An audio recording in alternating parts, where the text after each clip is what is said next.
evening. I'm Larry Threadgill. I am the chieftain of Ríðar Wyrd. Tonight we are going to be reading from the Havamal. One of the books that we're using right now for the basis is the Study Havamal, which is published by the Huginn and Muninn Publishing Company. They're a great company. They're based out of our area, and we have nothing but good things to say about them. And let me introduce Nelson Young. Nelson Young. I'm the elder or vice president of Ríðar Kindred. Tonight we'll be discussing the Havamal, as our chieftain had stated. I'll be using the Chris Holmes translation, which was translated in 2009. It's a fairly new translation, but he literally did it word for word with the Old Norse, which is always nice for those of us who don't speak it, because, well, not many people do these days. And then I'm Matthew Hone. I'm a traveling visitor. From Oregon. From Oregon. Okay. Well, did you want to try the Old Norse version? Not so much. Okay.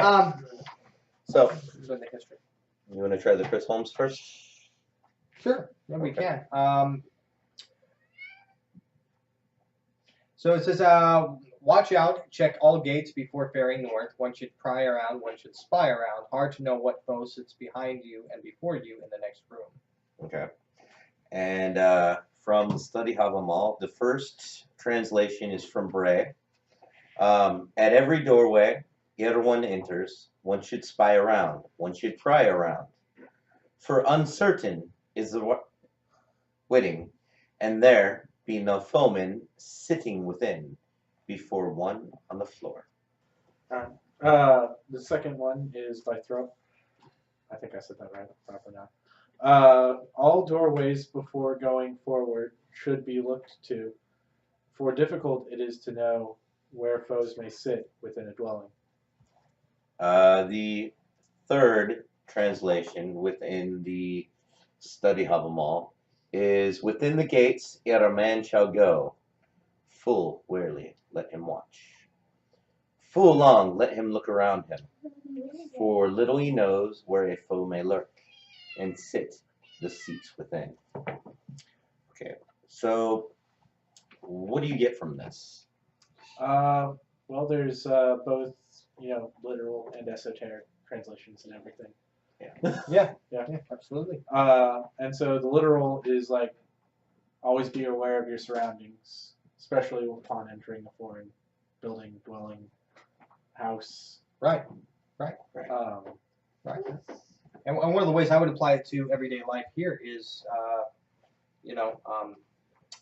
one of our members brought up recently that your word fame travels a lot farther and quicker with technology. Right. And therefore, maybe you should watch who and what you're posting on Facebook and Instagram and such, lest you be commented on or directed to something further later on. This isn't meant as a warning, just to say, hey, be aware of what you're posting. And it kind of fits in the same thing.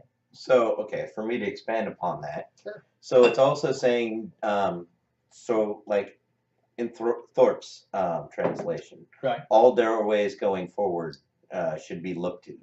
So before you join a group or before you start posting within a group, maybe get a feel for it, see what it's like. You don't want to start posting, or you don't want to join a group that would be contrary to everything you believe in, or find out later on that they're contrary to what you believe in. Say, for heathens, one of the big thing about it is the racial card side of it. Say, you join a group, everything looks great, you start posting in it, and a week later you find out that somebody that runs it doesn't quite like somebody of this race. That doesn't suit you in today's modern society. It just doesn't fit well. Right. I mean, because then you're limiting yourself. Absolutely. We didn't limit shit. What do you think? Yeah, I think that's definitely an application, and as well, like the more extrapolated translation would be to just like have a heads up. No, you're good. No, you're good. Yeah, I'm forgetting what I had earlier. Okay. Yeah. No. So, sort of like Yeah. this is your first time here, right? Mhm. You saw the beware of dog sign Yeah. on the gate when you came up, right? So, with that, you were probably expecting a dog. Ours would probably lick you to death first before anything else, or something like that. Ruda, however. Right. Right, The- yeah. Very fierce. So The very cat. well could be a beware of cat sign rather than beware of dog sign. Right, because she'll claw out your legs. Things. So it's basically a look before you leap. Don't go in a strange place Right. without at least making sure it's a welcome place. You Right. don't want to walk up to some random house and look at it and you're like, okay, I'm probably gonna die if I walk in here because it looks like something out of Psycho or a Mike Myers movie. B-rated movie. Right. Oh, now I remember. Okay. How things work. So it's more of like, say, also for gathering information or Right. when learning about a new path or a new way, to pull from multiple sources, to check every door, Right. every window. Sure. And Sure. actually, that's one of the reasons we're doing it this way. We've got 3 different translations in one book and another translation that's newer here. Right. So we can see everything from all ways. So, which is your favorite version of this, looking at all 4 of them? Just out of curiosity. I like throat. The middle.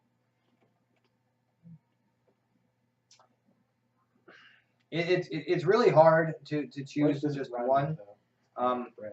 Mainly because they're all basically saying the same thing. Mhm. Obviously, this is translation of the same words.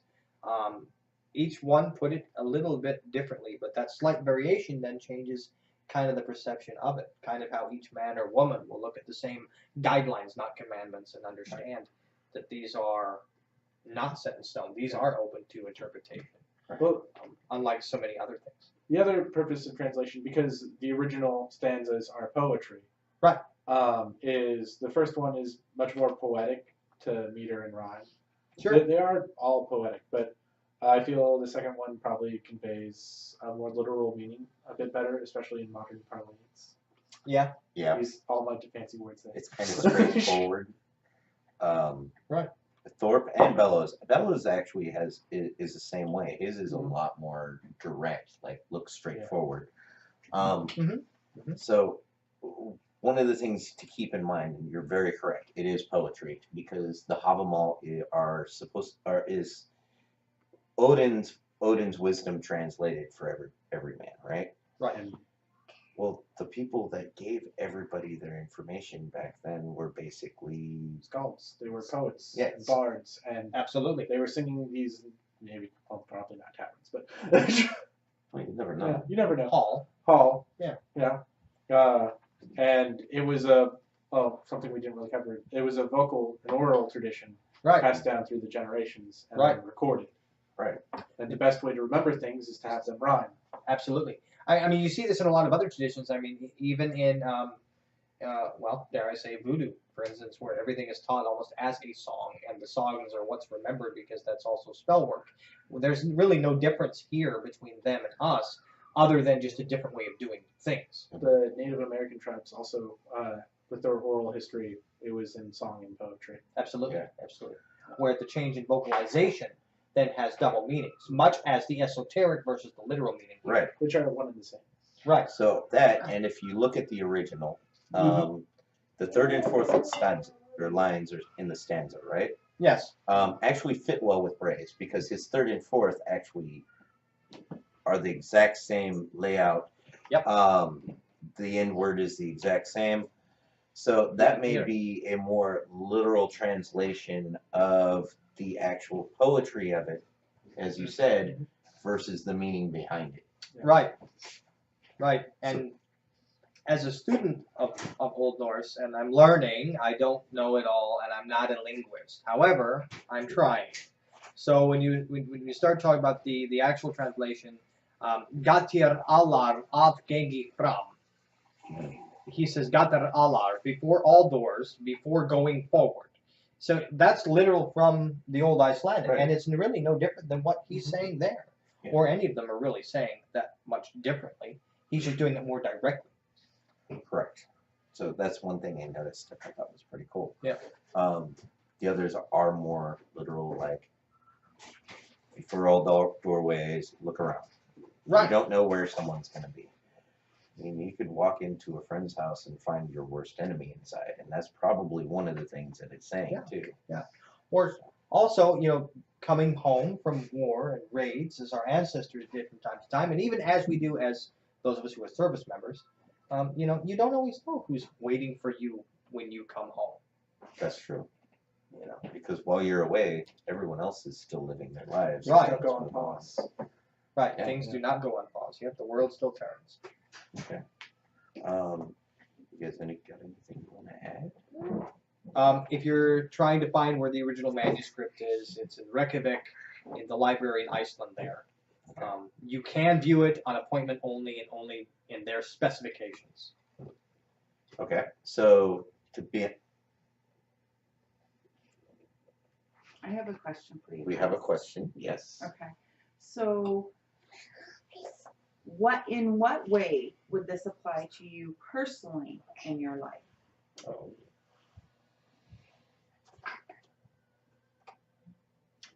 But can you see the gears in this one? Well, so I guess we'll go first. How would I apply this to my life? As a service member, and I have been for some time, I don't like doing anything blind, ever. Which makes me have to research everything prior to doing anything, ever. Which changes the experience. And actually, I don't always have a meaningful experience as I would have should I not research everything so thoroughly. So in some ways, it's not good to research too much. It's good to know what your limitations are. But I guess that's how I apply it to my life, is I try to know everything before I do anything. But also might have some wisdom for you later on. Oh. So how would this apply to you personally? So personally, I mostly probably take it as a warning, like not to go into things blind. Yeah. To gather information, to especially since I worked in intelligence, to always keep an ear to the door or wall, or what have you, or be the ear on the wall. Be the fly. Be the fly. Just sit in the background. That makes sense. Okay. I get it. Sure. For me, personally, since I'm also a military member, since I'm still in uniform, since I just got out of a drill, and played in the forest before I got here for this tonight. Not only that, but since we are a public group, we reach out to others and we have them come. It's also a warning to look inside yourself. Are you actually following what you're supposed to do? Are you providing for those around you? Are you giving them the safe place to go?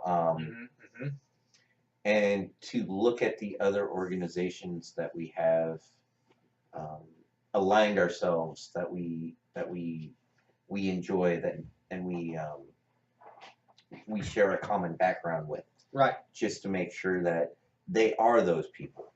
Yep. So not just at face value, but what's deeper in it. And we have another question. Yes. So, could it also be said that you would kind of, like you said, be the fly on the wall, if using that example, and observe people's actions and deeds as opposed to what they're saying, kind of like you were illustrating with the sign on the front that says beware of dog, and reality it's actually probably better served as beware of cat. Right. So that also brings me back to his point about Facebook And that's a great question. So to be the fly on the wall and to look past what's just there.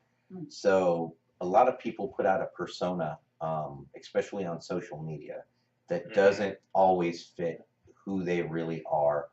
So observing those around you, taking their actions instead of just what they're saying, keeping them to their oaths, that's all very, very important things.